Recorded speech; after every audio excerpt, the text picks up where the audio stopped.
Safawi Rashid rasmi meninggalkan Terengganu FC. Adakah Terengganu FC akan membawa masuk Arif Aiman Hanafi untuk menguatkan serangan? Lihat penjelasan berikut. Tetapi sebelum kita meneruskan, jangan lupa untuk like, komen dan subscribe saluran ini supaya anda tidak terlepas maklumat tentang sukan bola sepak setiap harinya.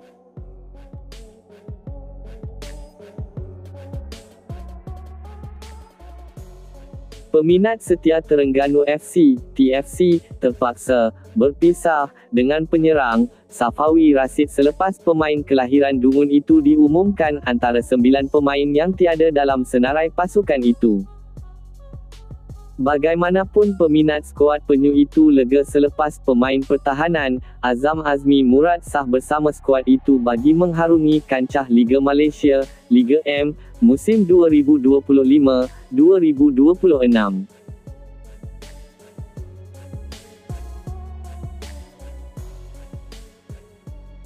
Ketua Pegawai Operasi Terengganu Football Club, TFC, Sendirian Berhad, Muhammad Shahrizan Muhammad Zain berkata, 8 lagi pemain yang tiada dalam senarai skuad itu musim baharu nanti termasuk 5 pemain import.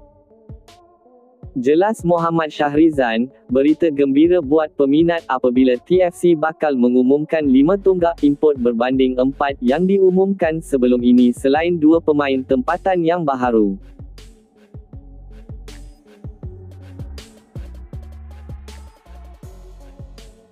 TFC mengesahkan Azam Azmi sebagai pemain pinjaman daripada pasukan Johor Darul Ta'zim, TFC, bagi saingan musim baharu nanti.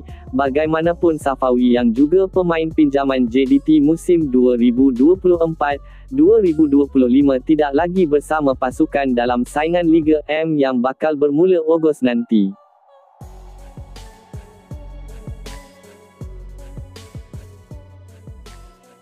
Turut tidak bersama pasukan ialah Muhammad Nur Hakim Hassan, Ismail Akinat, Manuel Ot, Ivan Mahmud, Nelson Bonilla, Muhammad Syafiq Ismail, Muhammad Syaiful Hakim Syahrul dan Arzim Redzovic.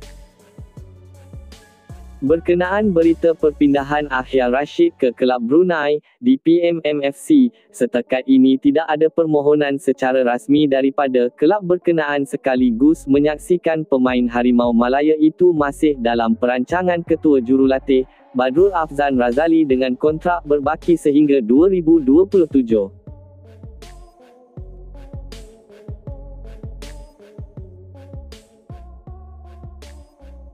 Kelab akan mula mengumumkan secara rasmi semua pemain yang bakal menyertai pasukan sebelum 5 Julai ini selepas semua urusan disempurnakan termasuk 2 pemain tempatan dan 5 pemain import bagi jendela perpindahan pertama bermula 9 Jun hingga 31 Ogos 2025, ujar Muhammad Shahrizan menerusi kenyataan media hari ini.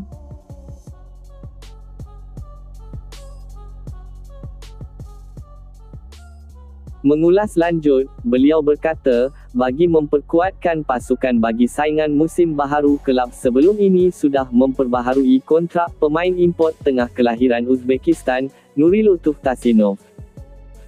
Persiapan akhir perpindahan pemain import yang akan mengisi kekosongan di bahagian pertahanan, tengah dan juga serangan mencapai persetujuan kedua-dua pihak.